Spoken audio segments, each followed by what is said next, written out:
Saúdo você com a graça e a paz do Senhor Jesus. Que Deus abençoe a tua vida e hoje Ele possa te ensinar, falar com você e te mostrar aquilo que você precisa saber e ainda não teve oportunidade de conhecer através da palavra do Senhor. O tema de hoje ele é de muita importância, a começar pelo título, acho que vai deixar claro isso. Seguir a tradição da igreja. Será que Deus aprova? Nós vamos falar sobre esse tema baseado na palavra de Deus. Eu vou usar a Bíblia, tradução do Padre João Ferreira de Almeida, versão revista e corrigida. Portanto, ela serve tanto para o católico quanto para o evangélico. Serve para o católico porque foi traduzida por um padre, serve para o evangélico porque é a Bíblia que ele costuma usar mesmo. E eu convido você para fazer a oração, pedir a Deus a sabedoria para que Ele possa abrir a tua mente, conversar com você enquanto você estiver escutando essa mensagem, a fim de confirmar se aquilo que eu estou aqui transmitindo confere com a verdade. Afinal de contas, todos nós temos que ter pensamento crítico e espero que você tenha também. Mas esse pensamento deve ser dirigido pelo Espírito do Senhor, porque a Bíblia diz: todos aqueles que são guiados pelo Espírito de Deus, estes são filhos de Deus. Então vamos fechar os olhos e falar com Ele. Senhor nosso Deus, nós queremos agradecer a oportunidade de estudar a Tua Palavra e pedir que o Senhor venha nos abrir a mente, nos ajudar a entender a Tua verdade e nos colocar no caminho da vida eterna. Fala conosco, ó Deus, nosso Criador, nosso Senhor, para que nós nos submetamos e obedeçamos a Ti com alegria. É o que pedimos em nome de Cristo Jesus. Amém. Primeiramente, talvez muitos não saibam o que significa o termo tradição. Do dicionário, tradição significa o seguinte: costume transmitido de geração a geração ou aquilo que se faz por hábito. Costume, as tradições de uma região, ou herança cultural, o legado passado de uma geração para outra. De um modo ou outro, a gente consegue ver que ela é um conjunto daquilo que se recebe das gerações anteriores, sejam costumes, sejam culturas, sejam ensinos, enfim. Mas nota-se que a tradição é algo que vem de homem para homem. E aí nós vamos colocar isso em contraste com o que o Senhor coloca para nós na sua palavra. Algumas vezes não vai concordar, outras vezes vai concordar. E é justamente disso que nós queremos tratar. Por quê? Hoje muitas igrejas têm as suas próprias tradições. Usando o sentido claro da palavra, são aqueles ensinos que vêm dos pais da igreja, certo? Foram passados de geração em geração, e são aceitos como doutrina, costume, tradição da igreja, enfim. E as pessoas obedecem sem questionar. Talvez porque foram treinadas a isso pelos seus pais, por aqueles que estavam com elas, enfim. E aí nós vemos a necessidade de discutir isso à luz da Bíblia. Então nós vamos trazer aqui, sem demora, esses textos. O primeiro que eu vou trazer é o de 2 Tessalonicenses, capítulo 2, versículo 5. Aqui o apóstolo Paulo se dirige aos crentes que estavam na cidade de Tessalônica e ele dá para eles o seguinte conselho: então, irmãos, estai firmes e retende as tradições que vos foram ensinadas, seja por palavra, seja por epístola nossa. Para que entendamos o que ele denomina como tradição nesse contexto, basta ler a partir do versículo 13. Diz assim: mas devemos sempre dar graças a Deus por vós, irmãos amados do Senhor, por vos ter Deus elegido desde o princípio para a salvação, em santificação do Espírito e fé da verdade, para o que, pelo nosso Evangelho, vos chamou, para alcançardes a glória de nosso Senhor Jesus Cristo. Portanto, ele se refere ao Evangelho que ele e os demais apóstolos pregavam. tradições era isso naquele momento. Então, era aquilo que os tessalonicenses tinham recebido de Paulo. E Paulo recebeu de quem? Em Gálatas, no capítulo 1, ele mesmo declara, para que ninguém fale por ele, que aquilo que ele recebeu, não recebeu de homens. Ok? Vamos lá, Gálatas capítulo 1.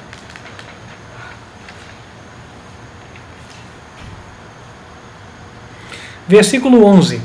Mas faço-vos saber, irmãos, que o evangelho que por mim foi anunciado não é segundo os homens, porque não o recebi, nem aprendi de homem algum, mas pela revelação de Jesus Cristo. Portanto, essa tradição é uma tradição que não foi condenada pela Bíblia, porque tratava-se do próprio evangelho, o qual o apóstolo Paulo tinha recebido do Senhor Jesus e estava transmitindo. Paulo não estava criando nenhuma doutrina, ele não estava criando ordenanças novas, ele simplesmente estava sendo um transmissor, um veículo para que aquela mensagem chegasse até os tessalonicenses. Ocorre que, em outras passagens da Bíblia, nós vemos a questão da tradição mencionada, porém, agora num outro viés, ou seja, com um outro significado. Nós podemos dizer que não é a tradição boa. A tradição boa, na verdade, é o ensino do Senhor Jesus Cristo, o Evangelho, como nós vimos aqui. Agora, a tradição que foi condenada por Jesus, nós também vamos ver, ela é mencionada nos Evangelhos. Eu convido você para abrir comigo, primeiramente em Mateus capítulo 15.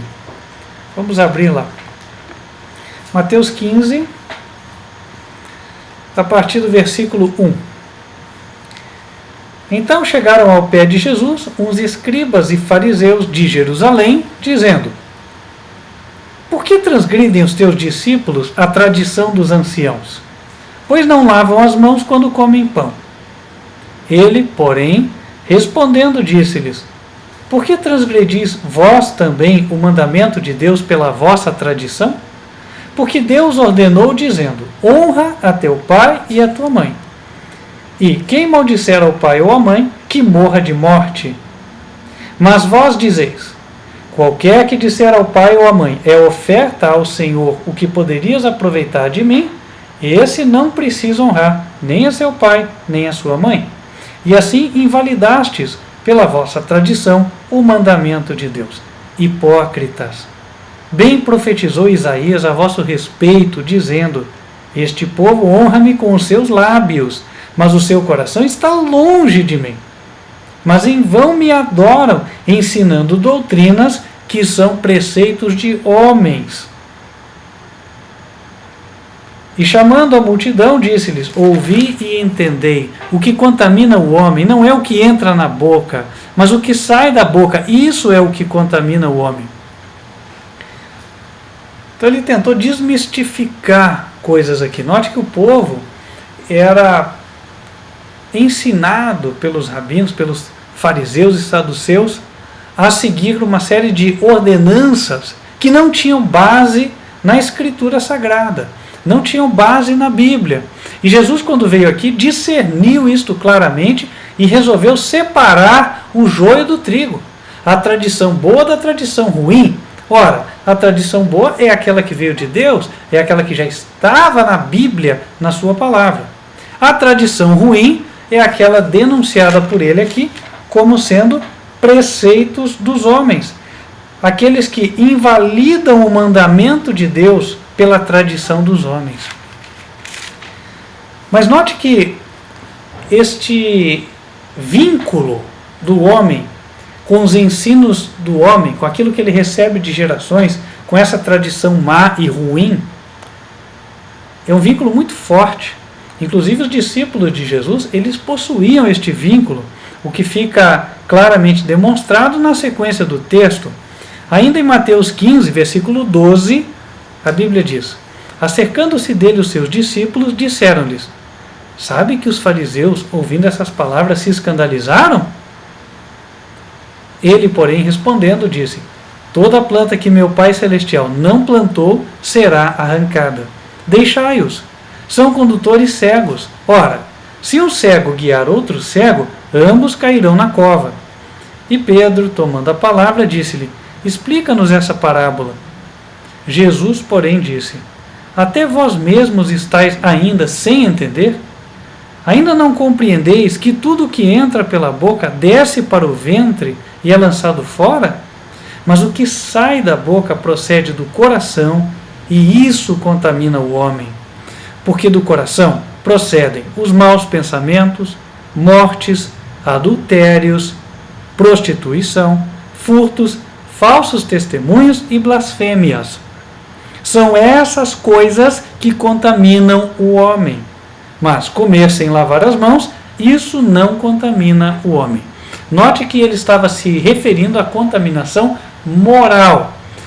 Ocorre que os fariseus tinham imposto uma exigência sobre o povo de que, ora, se vocês comerem sem lavar as mãos, estão sujos diante de Deus. Isso não estava na Bíblia. E como não estava, Jesus condenou. Ele disse: olha, vocês têm o hábito de criar ordenanças e ainda invalidam o mandamento de Deus com as ordens que vocês criam. Isso está errado. Agora, não é para lermos isso aqui e pensarmos: nossa, como os fariseus eram. Porque a Bíblia, ela foi escrita para todas as gerações. A propósito, quando nós lemos o próprio apóstolo Paulo falando em Romanos, capítulo 15, versículo 4, ele diz o seguinte: porque tudo o que dantes foi escrito, para nosso ensino foi escrito, para que, pela paciência e consolação das Escrituras, tenhamos esperança. Esta é uma lição também para o tempo presente, reforçando o que foi colocado aqui em 1 Coríntios capítulo 10, quando Paulo retrata a experiência antiga de Israel. No versículo 11 do capítulo 10, ele diz: ora, tudo isso lhes sobreveio como figuras, e estão escritas para aviso nosso, para quem já são chegados os fins dos séculos.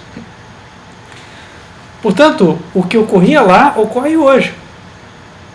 Em Eclesiastes, capítulo 1, versículo 9, a Bíblia diz: o que era é o que é, o que foi é o que há de ser, nada há novo debaixo do sol. Assim como no passado os líderes religiosos mesclavam, junto com ensinos da Bíblia, uma série de outros ensinos que não eram apoiados pela Bíblia e muitas vezes contradiziam o que a Bíblia explica, hoje também acontece. E isso é mais comum do que se imagina. E as pessoas estão tão presas a estas tradições como estavam na época os discípulos de Jesus. E Jesus vai ter o mesmo trabalho hoje que teve no passado: desmistificar os falsos conceitos, denunciar o que é errado, separar o certo do errado, o joio do trigo. O mesmo deve ser feito. E hoje, como é que nós vamos fazer isso? Da mesma maneira que ele fez. Jesus comparou a tradição dos homens com o mandamento de Deus. O que ele disse? Vós invalidais o mandamento de Deus pela vossa tradição. E isso ocorre hoje? Ora, vamos confirmar pela palavra. Por exemplo, em Êxodo, capítulo 20, versículo 8, ele diz assim: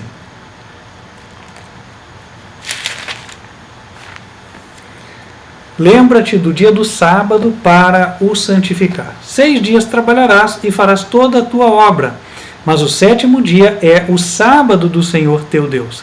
Não farás nenhuma obra, nem tu, nem o teu filho, nem a tua filha, nem o teu servo, nem a tua serva, nem o teu animal, nem o teu estrangeiro que está dentro das tuas portas, porque em 6 dias fez o Senhor os céus e a terra, o mar e tudo que neles há, e ao 7º dia descansou. Portanto, abençoou o Senhor o dia do sábado e o santificou. Claro, como a luz do dia. Deus pede o sábado como dia de repouso, mas a grande maioria das igrejas, por tradição, ensina o domingo. Domingo vem do latim dominus, que significa dia do Senhor Deus, o sol. Mas as pessoas apenas pegam como dia do Senhor, e aí atribuem ao domingo um significado dado pelo homem, mas que não foi dado na palavra do Senhor. A propósito, para quem não sabe, em todos os livros da Bíblia, desde o Gênesis até o Apocalipse, não se encontra sequer uma referência ao primeiro dia da semana sendo adorado, ou sendo como dia de guarda, etc. E aqui na Bíblia em português, por exemplo, o nome domingo nem aparece. Para você ter uma ideia de como as pessoas estão apegadas a coisas que estão fora da Bíblia. E aí Jesus, a exemplo do passado, tem que hoje repetir o ensino.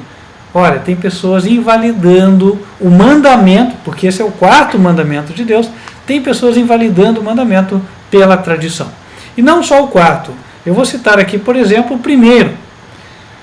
Em Êxodo 20, versículo 3, o Senhor diz: não terás outros deuses diante de mim. Deus se identifica pelo pronome do caso oblíquo pessoal, mim. Mim se refere a uma pessoa só. Lembra? Me, mim, comigo. Te, ti, contigo. Se, si, consigo. Então é aquilo lá. Referindo-se sempre a uma pessoa. Ora, mas hoje a tradição da maioria das igrejas ensina que existe uma trindade. É três. É Pai, é Filho e Espírito Santo. E, olha, tome cuidado até na hora de falar, porque as pessoas veneram tanto esse conceito que elas se sentem, inclusive, ofendidas ou acham que Deus está efetivamente sendo ofendido quando nós pronunciamos de forma aparentemente vulgar o termo, por exemplo, trindade, que fala Pai, Filho e Espírito Santo. Agora, quando nós vamos para a Escritura, Deus se identifica não como três pessoas, mas como uma só. Claro que daí as pessoas dizem, não, mas é que são 3 em 1, é 3 em 1, 1 em 3.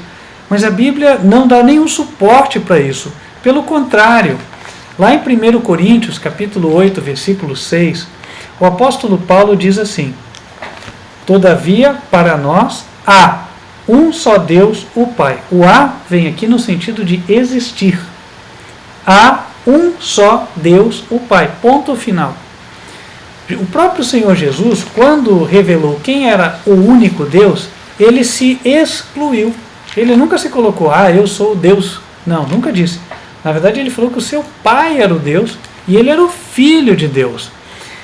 Em João capítulo 17, na famosa oração sacerdotal de Jesus, no versículo 3, nós o encontramos dizendo: e a vida eterna é esta, que conheçam a ti só, por único Deus verdadeiro, e a Jesus Cristo a quem enviaste. Há o único Deus verdadeiro, o Pai. E Jesus é aquele a quem o Pai enviou. Então é outro exemplo que nós vemos da diferença, da contradição entre o mandamento de Deus, neste caso o primeiro, e a tradição dos homens. E nós podemos citar outros. Outro exemplo aqui, no próprio livro de Êxodo, capítulo 20 ainda, o segundo mandamento, Êxodo 20, versículo 4, diz: não farás para ti imagem de escultura, nem alguma semelhança do que há em cima nos céus, nem embaixo na terra, nem nas águas debaixo da terra. Não te encurvarás a elas, nem as servirás. Porque eu, o Senhor teu Deus, sou Deus zeloso, que visito a maldade dos pais nos filhos, até a 3ª e 4ª geração daqueles que me aborrecem, e faço misericórdia em milhares aos que me amam e guardam os meus mandamentos.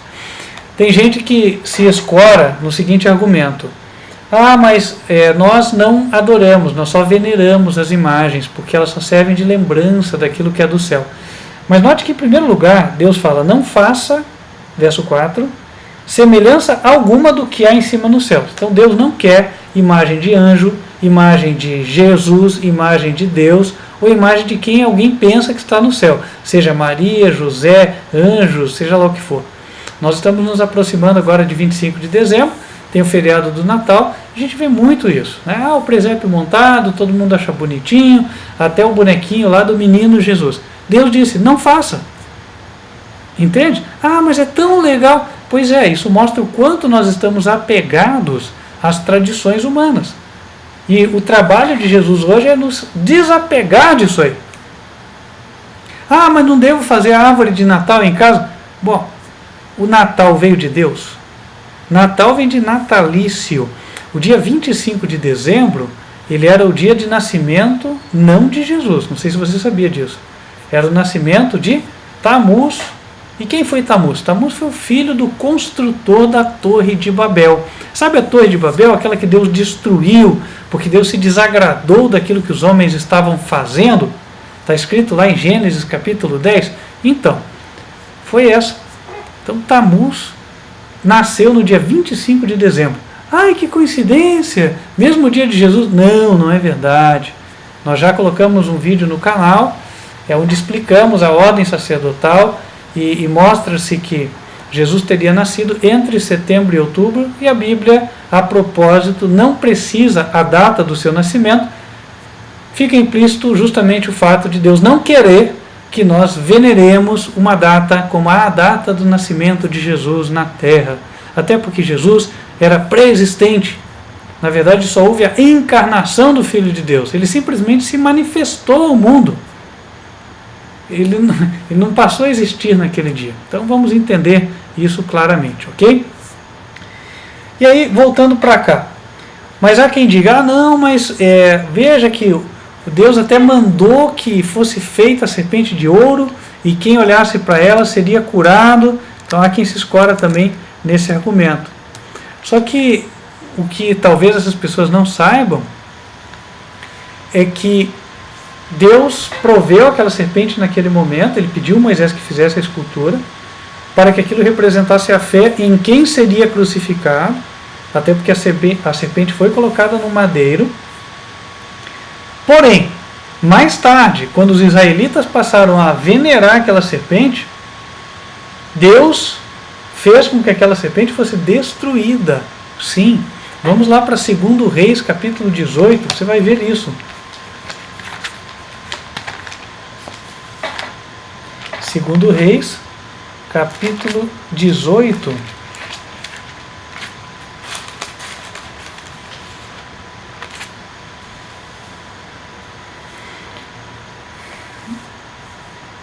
Versículo 1. E sucedeu que no 3º ano de Oséias, filho de Elá, rei de Israel, começou a reinar Ezequias. Versículo 3. E fez o que era reto aos olhos do Senhor, conforme tudo o que fizera Davi seu pai. Este tirou os altos e quebrou as estátuas e deitou abaixo os bosques e fez em pedaços a serpente de metal que Moisés fizera, porquanto até aquele dia os filhos de Israel lhe queimavam incenso e lhe chamavam Neustã. E sabe o que Neustã significa? Pedaço de cobre. As pessoas queimavam incenso para o pedaço de cobre, e o nome era esse mesmo. Olhava para a serpente, olha o pedaço de cobre ali, pois é, vamos acender incenso. Acendia a vela lá. Não é o que se faz hoje? Ah, vou acender a vela para o santo. Pois é, então Deus condenou na sua palavra. Ele disse que isso não é para fazer. E o rei que serviu a Deus foi o rei Ezequias, ele mandou quebrar esta serpente quando isso estava acontecendo. Entende como muita coisa a gente acha que é tão importante, que a gente aprende, a gente viu os pais, viu toda a família fazer, e isso não agrada ao Senhor? Aí nós temos que reconsiderar uma série de coisas. Talvez você esteja pensando, poxa, mas o que mais então que pode estar errado? Tem muita coisa que está errada. Nós estamos aqui mencionando algumas, mas eu poderia mencionar muitas mais. Para fechar, nós vamos mencionar só mais uma, e eu te aconselho a buscar no canal youtube.com/TV Advertência Final, uma mensagem sobre as 7 grandes verdades, os 7 pilares da Bíblia, da fé. Lá você vai encontrar as doutrinas da palavra, as doutrinas fundamentais, e você vai ver que elas são significativamente diversas daquilo que se ouve por aí como sendo religião. Vamos lá para Eclesiastes, capítulo 9, versículos 5 e 6. Porque os vivos sabem que hão de morrer, mas os mortos não sabem coisa nenhuma, nem tampouco eles têm jamais recompensa, mas a sua memória ficou entregue ao esquecimento. Até o seu amor, o seu ódio e a sua inveja já pereceram, e já não tem parte alguma neste século, em coisa alguma do que se faz debaixo do sol. Então ele diz que quando a pessoa faleceu, não tem consciência de nada. Isso é contrário ao que muitas igrejas pregam hoje. Há um ensino popular de que quando a pessoa morre, a alma já sobe, vai para algum lugar, como se a pessoa estivesse consciente, ou num céu de bem-aventuranças, ou num lugar de tormentos, ou num lugar de juízo. Nada disso é apoiado pela palavra do Senhor. A Bíblia diz que quando a pessoa morre, ela está totalmente inconsciente. E em outro lugar, fala que todos os que morreram aguardam o dia da ressurreição. É assim que eles podem voltar à vida. Em 1 Tessalonicenses 4, versículo 13 em diante. Não quero, porém, irmãos, que sejais ignorantes acerca dos que já dormem, para que não vos entristeçais como os demais que não têm esperança. Porque se cremos que Jesus morreu e ressuscitou, assim também aos que em Jesus dormem, Deus os tornará a trazer com ele. Dizemos-vos, pois, isto pela palavra do Senhor, que nós, os que ficarmos vivos para a vinda do Senhor, não precederemos os que dormem, porque o mesmo Senhor descerá do céu com alarido, e com voz de arcanjo, e com a trombeta de Deus, e os que morreram em Cristo ressuscitarão primeiro. Depois nós, os que ficarmos vivos, seremos arrebatados juntamente com eles nas nuvens, a encontrar o Senhor nos ares, e assim estaremos sempre com o Senhor. Então note que o estado dos mortos é inconsciência total, aguardando o dia em que o Senhor os chamar. Então serão ressuscitados de corpo, como nós, terão a mesma carne e osso como nós temos. Portanto, Deus não coloca aqui na palavra que os mortos ficam em estado de fantasma, ou que a alma vai para algum lugar. Nada disso, a alma é mortal, não é imortal. A Bíblia diz, a alma que pecar, esta morrerá. Não é ficará viva em algum lugar. Até para deixar o texto para você, não pensar que sou eu que estou falando, lá em Ezequiel capítulo 18, nós confirmamos este ensinamento. Ezequiel 18, verso 4. Eis que todas as almas são minhas. Como a alma do Pai, também a alma do Filho é minha. A alma que pecar, essa morrerá. Eu creio que por meio desse apanhado já deu para nós conseguirmos entender claramente aquilo que viemos estudar. A tradição é um ensino que passa de gerações, pai para filho, ou de professores para alunos, de pastores para membros, de bispos, cardeais ou outros líderes religiosos para aqueles que se colocam como discípulos ou fiéis, enfim. De uma ou de outra forma, estes ensinos vão passando de geração em geração e chegaram até você, até a mim. Porém, o Senhor Jesus, tal como fez na época dos discípulos, tem que separar o joio do trigo. A Bíblia declara que há a tradição correta. Qual que é? O ensino verdadeiro dado por Jesus aos apóstolos e que foi registrado na Escritura Sagrada. Hoje você pode ouvir a tradição verdadeira quando estamos aqui pregando o que está na Bíblia, como estamos fazendo agora. Porém, existe a tradição de homens contrária ao mandamento do Senhor, aquela que Deus condena e que permeia a grande maioria das igrejas, infelizmente. E essa tradição não vai levar a pessoa para o caminho do Senhor e nem para o céu. Portanto, nós temos de tomar uma decisão. Abandonar as tradições dos homens e seguir a única tradição bíblica, a tradição do Senhor, a tradição de Deus. E aí vai ficar o apelo para você, né? Você vai querer seguir a tradição do Senhor ou vai seguir a tradição dos homens? Eu deixo para você uma regra geral, que é aquela que você pode seguir. Mas lembrando que todos nós vamos precisar sermos resgatados das tradições erradas. Abra lá em 1 Pedro, capítulo 1, versículo 18. Ali Pedro se dirige aos membros da Igreja dos Apóstolos e fala que eles foram efetivamente resgatados. Diz assim: sabendo que não foi com coisas corruptíveis como prata ou ouro que fostes resgatados da vossa vã maneira de viver, que por tradição recebestes dos vossos pais. Está aí. Então é o que nós estamos observando. Existem muitas tradições recebidas dos pais que nós não podemos seguir, nem devemos seguir.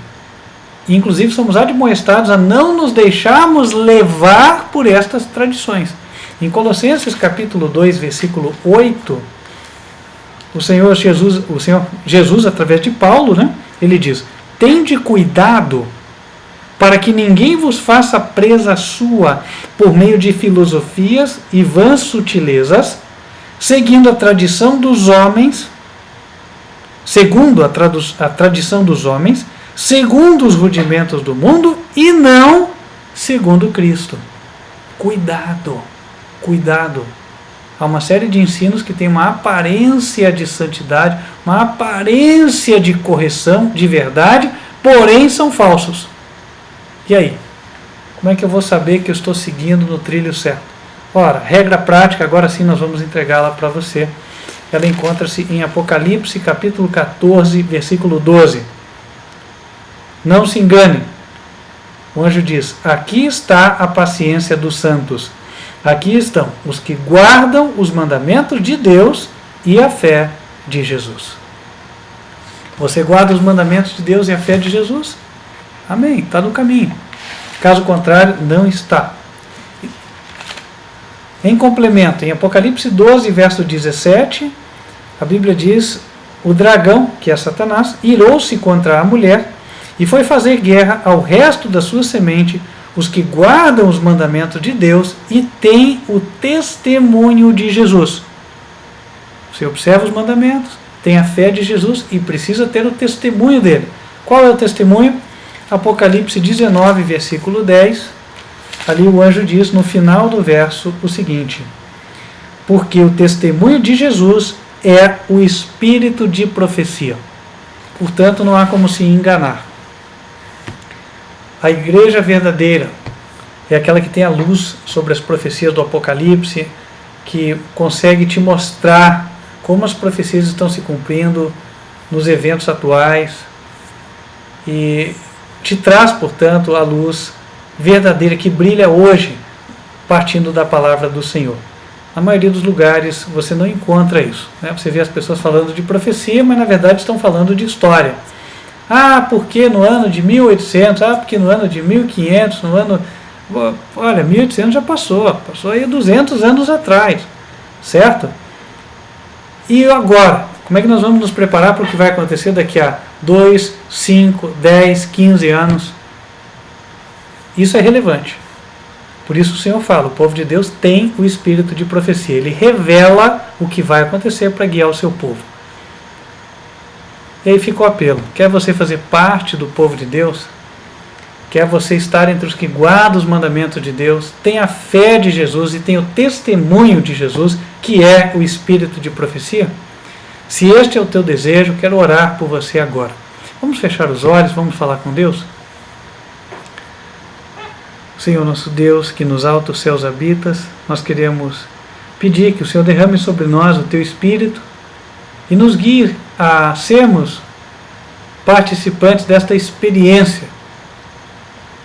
Estarmos entre o teu povo, guardando os teus mandamentos pela fé, esse dom que o Senhor Jesus nos concede e também tendo a revelação das profecias.